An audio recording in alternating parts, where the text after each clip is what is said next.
Olá, hoje nós vamos dar continuidade a algumas medidas em saúde. Esse tema vai ser visto em 3 diferentes aulas. Na primeira aula, no primeiro vídeo, nós vamos estar verificando as medidas de tendência central, que é justamente esse assunto que nós vamos estar verificando hoje.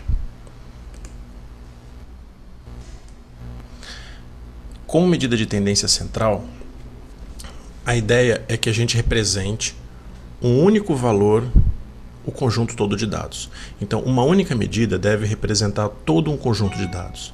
As principais medidas de tendência central que são utilizadas são a média, a mediana e a moda. A gente pode observar que a média pode ser calculada de várias formas. Eu posso ter uma média aritmética, posso ter uma média ponderada, posso ter uma média geométrica, entre outros. A principal forma de calcular a média é a média aritmética, onde x médio ou x barra representa a média da variável x. O somatório de todos os dados de todas as variáveis x é colocado no numerador, enquanto no denominador é dividido então pelo número total de dados do conjunto. Esse é um jeito padrão de calcularmos uma média aritmética. A segunda forma mais usual de calcular uma média é através da média ponderada, que nós representamos através do x barra com um subíndice p, representando a média então ponderada. Aqui, essa média ponderada da variável x é calculada como um somatório agora, mas dos produtos entre cada dado, entre cada entrada de dados do conjunto, multiplicado pelo seu peso. Então, cada conjunto de dados multiplicado pelo seu peso vai ser somado uns aos outros. E no denominador, nós temos o somatório de todos os pesos associados aos dados. Então, a soma de todos os pesos vai no denominador para calcularmos então essa média, a média ponderada. Mas existem outras medidas de tendência central que nós utilizamos muito. A mediana é a segunda medida que nós vamos verificar.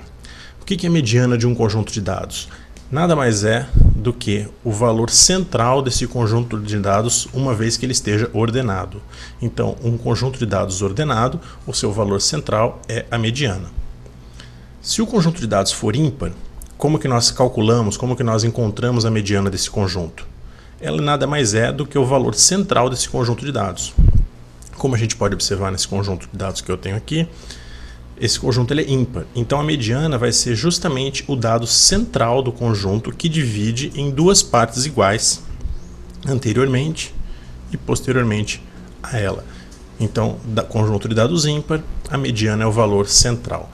O que acontece se eu tiver um conjunto de dados par? A mediana, então, vai ser calculado como a média dos dois conjuntos centrais de dados. Nesse exemplo aqui, nós podemos ver, eu tenho um conjunto de dados par de elementos, e a mediana vai ser justamente o elemento que está entre esses dois dados centrais, no caso 4 e 5. Nesse caso, então, a mediana vai ser justamente 4,5, 4,5, que é a média entre esses dois dados centrais do conjunto. A moda é a terceira medida de tendência central que também é muito utilizada. Então, o que é a moda? É aquele dado de um conjunto que mais vezes se repete. Então, eu tendo um conjunto de dados, o número deles que mais vezes se repetir vai ser essa moda. Exemplo, se eu tenho esse conjunto de dados aqui, como vocês podem ver, o dado do conjunto que mais vezes se repete é justamente o 5. Portanto, a moda desse conjunto de dados é 5. Vale lembrar que se eu tiver dados qualitativos, a moda é a única medida de tendência central que nós utilizamos.